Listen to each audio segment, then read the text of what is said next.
Temas está de volta e hoje debatemos justiçamento ou linchamento. Em setembro de 2015, o servente de pedreiro Aldecir Bezerra da Silva, de 38 anos, foi espancado até a morte por um grupo de pessoas ao sair de sua casa para ir ao mercado aqui em Natal. Aldecir foi acusado de abusar de uma adolescente. A polícia, no entanto, não encontrou evidências do crime.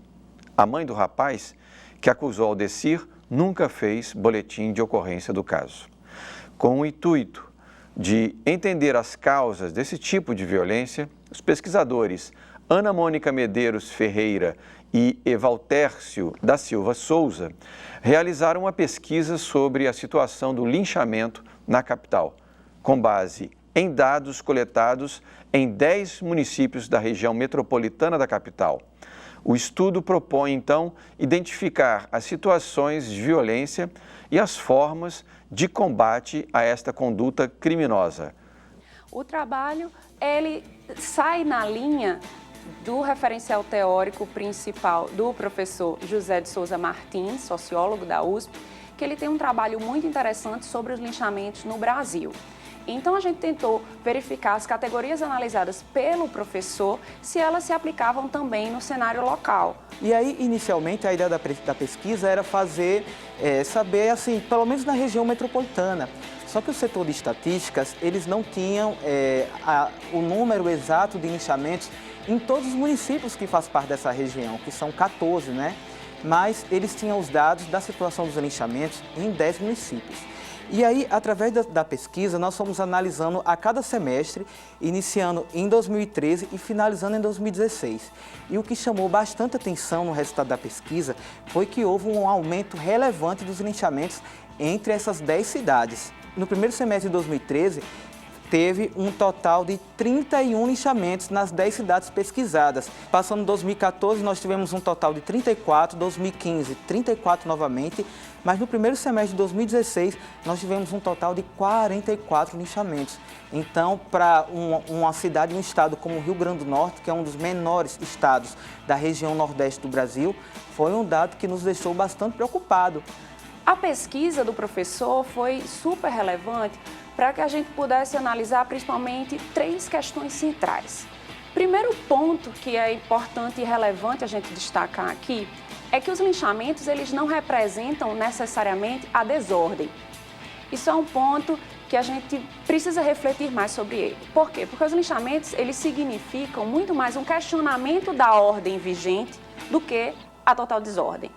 Então é importante a gente entender que o linchamento surge a partir do medo e sim, a sociedade natalense ela está permeada pelo medo. Então o linchamento ele só surge porque existe esse medo generalizado e uma insatisfação com o sistema atual de justiça. O linchamento não ter uma tipificação penal como tal, a gente não consegue dados objetivos para fazer uma análise empírica, uma estatística mais aproximada da realidade para contabilizar todos esses casos. Então, o que é que a gente tem hoje dentro da perspectiva jurídica? Ora, o linchamento ele acaba sendo analisado caso a caso, ou seja, alguns linchamentos, né, essa ação coletiva pública ela pode gerar homicídios, outras tentativas de homicídio e outras lesões corporais. A terceira talvez seja mais importante. Como que a gente pauta o discurso da omissão do Estado? Ora, se não existem policiais para chegar naquela ocorrência, por óbvio, aquelas situações calamitosas elas vão acontecer. Isso é muito triste, isso é problemático, mas não podemos dizer que a polícia, ela também trabalha nesse sentido. Não, isso é equivocado, isso é uma coisa que a gente precisa realmente combater. Então, a gente precisa entender que existe uma falta de políticas públicas no sentido da segurança pública, né? Precisamos de mais investimentos em segurança pública, mas a polícia não pode ser associada nesse contexto, porque a polícia, quando entra para a intervenção, ela consegue ali dirimir a maioria das situações. 28 desses casos foi cometido linchamento com a participação de adolescentes. Então, outro dado importante da pesquisa que esses adolescentes eles vão ser punidos de acordo com o Estatuto da Criança e do Adolescente. Então, alguns desses adolescentes, na maioria dos casos, podem ficar com alguma medida de segurança, com alguma internação, ou então, dependendo de outro tipo de caso, pode ser entregue à família. Boa noite, Brasil. São 6 horas, horário de Brasília. Está no ar o Aqui Agora, um jornal independente que mostra na TV a vida como ela é. Esse medo da população e essa reação da população muitas vezes recebe o respaldo e o incentivo, principalmente, de uma parte da mídia, né? Então não vou chamar que a culpa é da mídia para esse discurso não ficar também genérico, generalizado, de senso comum, que não é essa a perspectiva. Mas existe uma parte da mídia que acaba inflamando discursos de ódio, inflamando a violência e acaba muitas vezes legitimando essa política de justiça com as próprias mãos. O marginalzinho amarrado ao poste era tão inocente que, em vez de prestar queixa contra os seus agressores, ele preferiu fugir antes que ele mesmo acabasse preso. É que a ficha do sujeito está mais suja do que pau de galinheiro. E aí, às vezes, a sociedade acha que é o papel do Estado e que coloca a omissão do Estado quase como um escudo e que não precisam agir. E aí a gente tem uma posição no sentido contrário de que é papel de todos trabalhar por uma cultura de solidariedade, uma cultura de respeito aos direitos humanos e entender que direitos humanos são para todos. Não existe essa ideia equivocada de que é possível descumprir o direito ou descumprir direitos fundamentais para se fazer justiça. Essa ideia de justiça com as próprias mãos, ela provoca um verdadeiro estado de exceção que não é compatível com o Estado democrático de direito. Nós conversamos com os autores da pesquisa sobre a quebra do pacto social e a justiça com as próprias mãos e eles, então, nos relataram todos esses dados dessa pesquisa sobre lixamento na região. Eu queria, então, agora ouvir os comentários de vocês sobre os pontos importantes dessa fala. É importante que se diga que o Brasil passa por um momento de convulsão social, né? Então, o problema ele é gravíssimo, não é apenas uma percepção, ele é real. O Brasil está com a taxa anual de 60 mil homicídios por ano.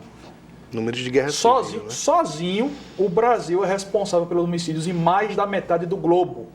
É a Europa inteira, a América do Norte inteira, China, e sozinho o Brasil consegue matar mais gente do que mais da metade do globo. Isso é um dado gravíssimo. Roubos, já se contabiliza mais de 1 milhão, número que deve ser muito maior em relação à cifra negra. O Brasil é um país que está convulsionando em razão da violência.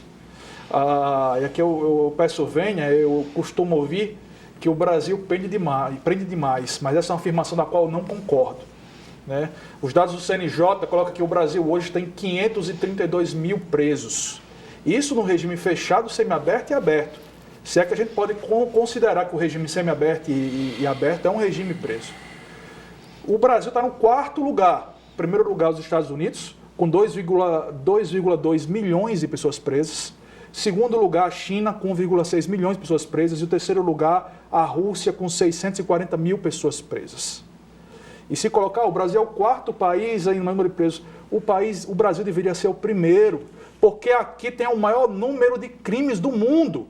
Se você somar os homicídios dos Estados Unidos, da China e da Rússia, chega a pouco mais da metade do Brasil. A China tem 10 mil homicídios, os Estados Unidos tem 15 mil e a Rússia tem 15 mil, dá 40 mil. Não chega sequer perto dos 60 mil homicídios que temos no Brasil. É muito crime acontecendo aqui.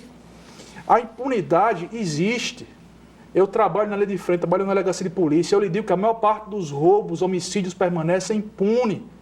Essa sensação gera uma sensação terrível na população, da pessoa simples à pessoa com melhor condição. Essa sensação de impunidade, ela destrói a própria base do Estado Democrático de Direito. Eu considero hoje a segurança pública, se não um problema mais grave da nossa nação, um dos mais graves. E não se tem acordado para a gravidade disso. Como é que um cidadão vai confiar no Estado onde se tem tamanha impunidade? E o pior, dos poucos casos que chegam a ser elucidados, ainda contamos com um sistema de persecução penal lento, moroso e ineficiente. O Justiça César Beccaria, no seu livro clássico, dos Delitos da Pena, numa época em que existia penas draconianas, né, o roubo, o cara tinha a mão decepada, qualquer coisa era pena de morte, ele dizia, olha, a certeza e a celeridade da punição são mais importantes do que a severidade. E aí defendeu que os crimes têm que ter uma resposta. Também não concordo com aquela visão de enfatizar apenas uma das funções da pena. A pena tem várias funções. Uma das funções da pena é a retributiva. Você tem que criar aquela ideia de que para cada mal causado à sociedade se tem uma resposta, se tem um castigo. Depois a pena tem a função preventiva. E a doutrina do direito divide em 3 funções preventivas. A preventiva geral, ou seja, se passa a imagem para a sociedade do que o crime não compensa, que quem cometer um crime vai pagar um preço por isso. E a prevenção, a prevenção negativa e positiva. A negativa é porque a pessoa presa, ela permaneça presa, naquele tempo que ela pagar, ela não vença em crimes. E a positiva, essa sim, e eu concordo com ela, é a ressocialização. A ressocialização é uma questão essencial. Mas ela não pode ser vista como a única função da pena, como de fato não é no nosso ordenamento jurídico. Né? Kant ele tem uma frase interessante. O indivíduo que não comete crimes por medo da lei é completamente diferente do indivíduo que não comete crimes por amor ao bem. Mas o bom é que ele não cometa crimes, seja por medo da lei, ou seja por amor ao bem. Ou seja porque ele foi ressocializado e ama o bem, ou seja porque ele teme que vai pagar. Então, eu quero dizer aqui que enquanto não for tratado como questão prioritária, e não vejo ser tratado como questão prioritária, não quero entrar em questões políticas e ideológicas, mas tenho assistido alguns debates do presidenciáveis e o tema de segurança pública não tem sido recorrente como deveria ser. Né? Tenho visto poucos dos nossos jornalistas entrevistadores tocarem nesse tema. Geralmente temas de origem moral e ética têm tido um espaço maior do que o tema de segurança pública, que é aquilo que faz o nosso Estado sangrar, literalmente. Né? E assim, eu quero também dizer que o justiçamento, ele parte do sentimento da pessoa não confiar, não querer aplicar a lei, criar sua própria lei. E aí, nesse sentimento, não é apenas o pobre que faz justiçamento, o rico também faz justiçamento. Quando o rico se nega a cumprir a lei e dribla a lei, cria a sua própria lei, cria a sua própria justiça, cria uma interpretação da lei particular a lhe beneficiar no seu caso. Temos um caso em que as pessoas não confiam mais na lei do nosso país e querem criar leis que se beneficiam a si mesmos. Então, esse sentimento, no fundo das contas, está arraigado em todos os segmentos sociais. Não é apenas na periferia, isso tem que ser combatido. Nosso povo tem que confiar na nossa legislação. A nossa legislação tem que ser justa, equânime, célere, firme. Nosso povo tem que confiar nas nossas instituições. Então, eu acredito que se queremos que essas situações venham a diminuir, temos que reformar o nosso Estado. E que o brasileiro, ele tem essa confiança nas nossas instituições como existe em outros países. Perfeito. Posso? Por favor. Eu acho que tem algumas muito interessantes. Acho que esse ponto específico da quantidade da população carcerária no Brasil, porque, na verdade, o aumento nas últimas, pelo menos 2 décadas, da população carcerária definitivamente não significou redução da violência criminal, enfim, né, contra a pessoa ou contra o patrimônio. Sabemos que não existe nenhuma pesquisa, nem no Brasil nem no mundo, que mostre que existe uma correlação entre maior número de pessoas encarceradas e redução da violência. Não existe. E aí, ao mesmo tempo, como aqui no Brasil nós somos apenas o 4º, né, em pessoas que estão encarceradas, nós também temos, na verdade, metade das vagas dessas mesmas pessoas que estão encarceradas. Então, a gente tem aí, segundo o dado do nosso colega, 500 e poucos 600 mil pessoas presas. E aí, vagas no sistema penitenciário, nós temos um pouco mais de 300 mil. Né? Então, assim, isso já esse número de cara já é o mínimo que esfacela como, de fato, a segurança pública não tem funcionado. De fato, né, precisamos investir e pensar em estratégias, na verdade, em como reduzir os índices que são reais, mas também a gente não pode parar para enxergar que quanto mais pessoas presas, menos cometimento de violência, porque isso definitivamente não é verdade. E uma outra questão é que, de fato, todas as pessoas estão indignadas com a sensação de insegurança, com o aumento de violência, muitas vezes contra o patrimônio, né? Porque, assim, pelo menos eu não tenho nenhum parente, nenhum vizinho, nenhum nada que foi assassinado. Eu sou uma pessoa de classe média, que convivo com pessoas que são privilegiadas, que estão na universidade, aqui nessa universidade, e não conheço ninguém. quando eu lido com pessoas que estão na periferia, quando eu faço meu trabalho, todas elas tiveram ou parente, ou vizinho, ou etc. assassinado. Isso não é à toa. Isso definitivamente não é à toa, né? Assim, acho que enquanto a forma como a segurança pública funciona não admitir que existe, de fato, um racismo institucional que está aí colocado, que tem recorte de classe, que tem recorte de cor, a gente não vai, de fato, conseguir olhar para o problema da criminalidade, que é real, como algo que vai ser solucionado, né? Porque, na verdade, o que a gente tem é uma legitimação da maior parte da população pela sensação de insegurança, e essa legitimação da maior parte da população faz com que o Estado, muitas vezes, meta os pés pelas mãos. Não necessariamente só no Rio Grande do Norte, não necessariamente no Brasil como um todo, mas em países da América Latina de uma forma geral. Então, assim, acho que está errado a forma como a gente analisa o problema da violência. Na verdade, a forma como a gente analisa o problema da violência tem vitimizado pessoas específicas, e isso precisa ser enxergado, porque senão a gente vai dar murro em ponto de faca, para sempre. Eu tenho um problema, é porque eu trabalho com dados. Perfeito. Trabalho com dado empírico. Sim. E quando a gente se afasta do fenômeno, eu trabalhei, por exemplo, com a penitenciária de Alcaçuz, no meu doutorado. Minha tese de doutorado foi sobre as redes. E em 2011 eu disse, tem PCC em Alcaçuz, o governo do estado na época negou. Depois, quando em 2015 estourou Alcaçuz, o governo continuou negando. Então, política de governo é uma coisa, política de estado é outra coisa.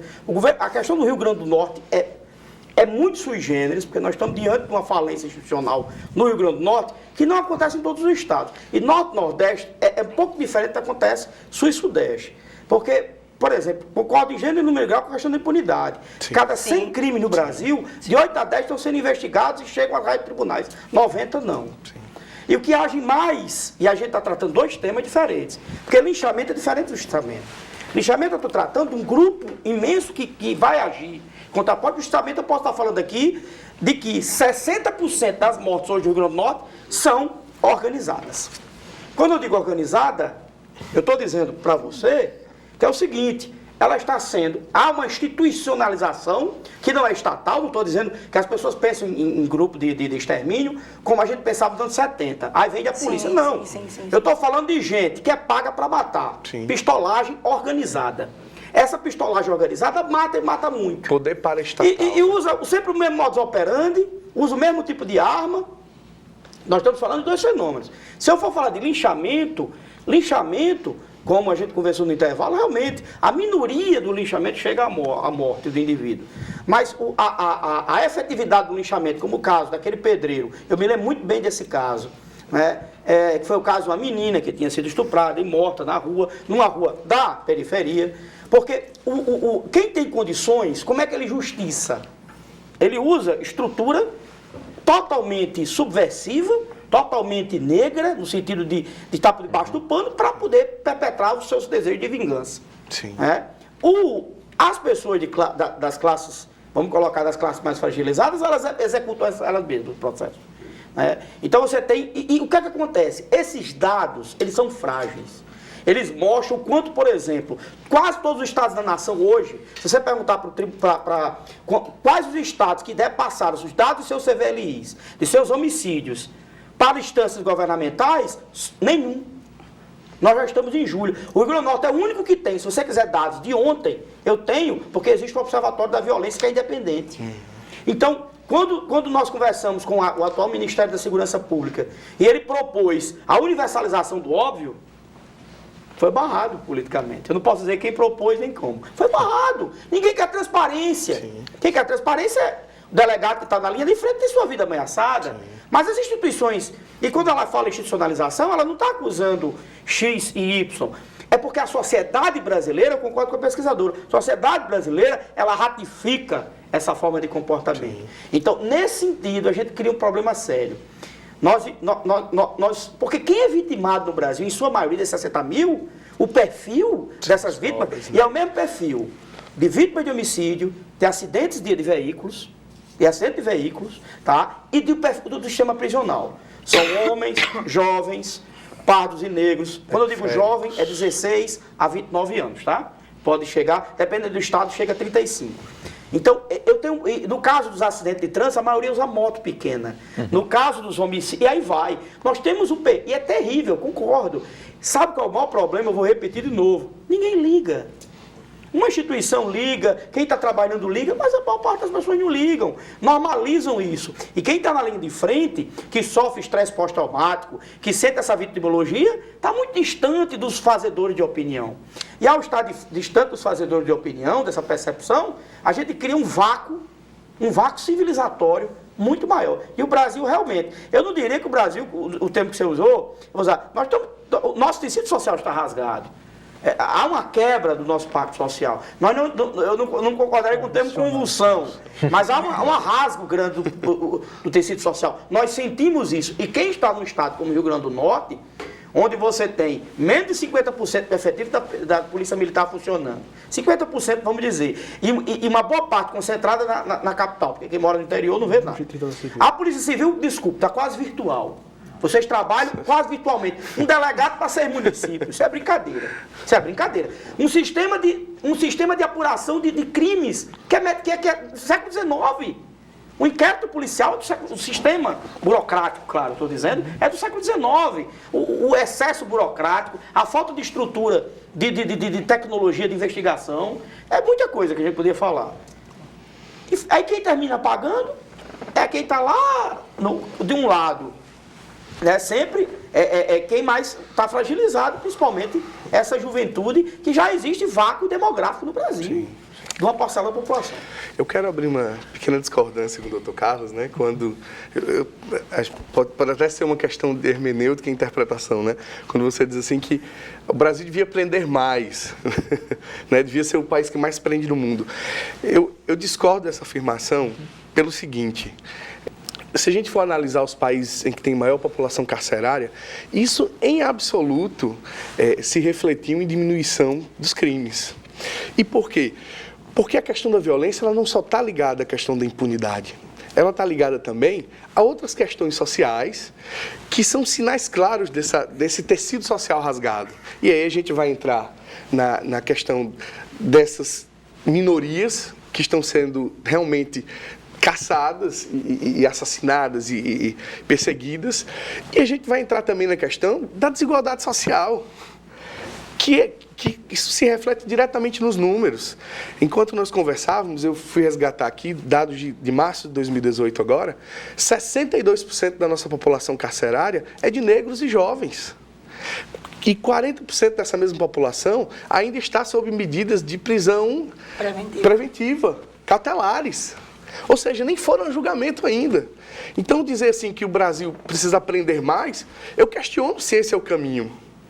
Se o caminho da prevenção, se o caminho de resolver os problemas que estão por trás dessa convulsão que a violência traz para a sociedade, não seria mais importante do que falar em mais cadeia, mais punição. E aí vou para outro ponto, o terceiro ponto, que é o sentido da ressocialização. Eu compreendo a sua visão de delegado, de polícia, mas veja, para mim, bandido bom não é bandido morto. Para mim, bandido bom é bandido recuperado, é bandido ressocializado. É aquele cidadão que é aquele que infringiu a lei, mas que entendeu que por meio da punição e da ressocialização, que ele precisa ser um membro efetivo e produtivo da sociedade. Compreende? E, infelizmente, no Brasil, nós não temos uma política de recuperação. E isso é muito grave, isso é muito sério. Isso causa um vácuo muito grande. Perfeito. Dimitri e colegas, a gente tem uma questão que eu repasso a vocês. Gostaria de saber dos entrevistados qual o tamanho da estrutura da instituição que trata dos direitos humanos no Brasil. O que tem sido feito e que resultados têm sido alcançados? Pergunta de Daniel, lá de Parnamirim. Eu posso responder? Acho que nem existe isso, né? Não existe. Existe estrutura. Eu trabalho com Política Nacional de Direitos Humanos, acho que podia ser. Eu acho que o conceito de direitos humanos é muito mais amplo do que a gente costuma tratar, né? Eu costumo, inclusive, dizer que o policial é um dos maiores defensores de direitos humanos da nossa nação. Porque o policial vai ter a pessoa quando tem os seus direitos mais essenciais afetados. Quando você tem a sua vida em jogo. Quando você vem a sua integridade física em jogo, quando você tem a sua propriedade em jogo, quem vai lhe ajudar é o policial. Sim. O policial é o maior defensor de direitos humanos no Brasil. Sim. E eu acho importante essa visão ampla, não uma visão limitada ideológica de direitos humanos. Os direitos humanos é muito mais amplo. Claro. Qualquer pessoa que luta pela vida do outro, para salvar, está lutando pelos direitos humanos. Foi assim que nasceu. Essa é a concepção ampla que existe. Não, às vezes, a limitada que a gente vê, uma concepção ideológica ou pega por algum partido. Quando eu respondi limitada, é porque eu quis dizer no sentido de que o Daniel perguntou em Parnamirim. Porque o Daniel tem a visão, que é a visão do senso comum, não é culpa do Daniel, é uma visão extremamente limitada. Que é uma visão que aqueles programas policialistas que estão orientando e estudando isso, mestrado, que esses policiais passam, né? E que inclusive atrapalham mais do que ajudam. Né? Acho que, na verdade, pensar na política de direitos humanos hoje é pensar, infelizmente, numa falência que tem acontecido num período recente pós-golpe, né? Que a gente tinha, de fato, um investimento crescente, insuficiente, obviamente, nacionalmente falando, nas políticas de direitos humanos, mas, de fato, existiu aí um arrefecimento dos financiamentos e etc. E, de fato, eu concordo com o delegado quando ele diz que os agentes de segurança pública, não só policial, né, acho que todo o corpo de segurança pública e quem faz as secretarias de justiça e cidadania e de segurança pública, de fato, são os principais defensores, porque eles estão lidando com a morte todo dia, sendo que eu acho que falta eles descobrirem isso. Infelizmente, existe um corpo pequeno no âmbito da segurança pública que faz um estrago, e aí é pequeno, mas faz um grande estrago. E aí a gente precisa convencer essas pessoas que têm feito estrago que eles são sim os principais defensores de direitos humanos do nosso país. Os policiais não dão a vida todo dia de graça, não. Eles dão a vida pelo senso de dever. Já morreu 17 policiais, é só no nosso estado. Acho que foi mais. Proporcionalmente, já morreram mais policiais aqui do que no Rio de Janeiro. Nenhum deles exatamente. O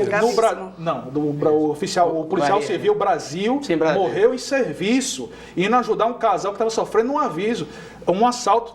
Trabalhei com ele, uma pessoa exemplar, profissional exemplar. Esse ano que o senhor está falando? Agora, semana passada. Sim, semana passada. Semana passada. Foi o primeiro caso em civil. Tive no enterro dele. Foi o primeiro caso. Uma pessoa que foi ajudar o próximo, perdeu a vida. Quantas ocorrências eu fiz que minha vida foi em risco? Eu não faço isso só pelo meu salário, não. Porque eu poderia, me arriscar menos ou ganhar o salário do mesmo jeito. O policial que faz isso é porque tem o dever de ajudar o próximo. Porque a sua alegria é quando vê lá que salvou uma vida. Sim. E as vidas que os policiais salvam são incalculáveis. E aqui eu peço permissão para poder compartilhar experiências minhas. Fui delegado, em especial duas, eu fui delegado em Açu e fui delegado aqui, sou atualmente em Parnamirim. Açu, quem conhece a região, sofre com um problema gravíssimo de crimes de pistolagem. Né? E o culpado não é apenas o pistoleiro, o culpado é o cidadão que quer resolver, que não é só o pobre, não, é o rico, é de classe média alta.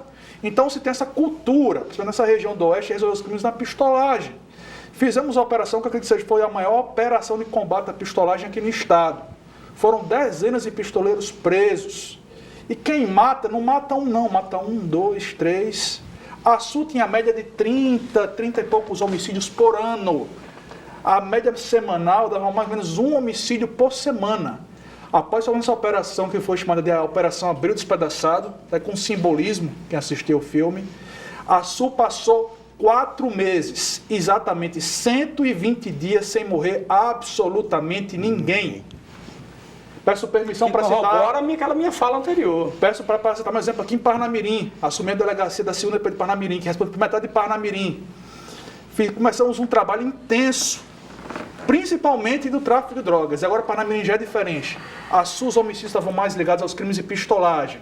Parnamirim, os homicídios mais ligados ao tráfico de drogas. É outra realidade. Não é um homicídio profissional. O tráfico de drogas é atacado ou varejo? É o jovem, principalmente ambos, né? Ambos. Principalmente quem está o varejo. Então não é mais aquele perfil do homicida profissional, é aquele perfil do traficante que quer matar o concorrente, que quer matar o usuário devedor, já é outro perfil. Começamos um trabalho intenso, realizamos mais de 40 prisões em 6 meses, a grande maioria de tráfico de drogas, e só nesses 6 meses já tivemos uma redução de 55% nos índices de homicídios e de 25% de roubos. Sabe? Então, eu quero dizer que combate à impunidade, obviamente, não é o único fator. A criminalidade é uma questão multidisciplinar. Sim. Mas quando você combate a impunidade, você faz que o criminoso ele responda pelos seus crimes, isso tem sim um impacto profundo na redução da violência. E precisamos investir nisso, investir nos nossos policiais, investir na nossa justiça. Por que temos presos provisórios?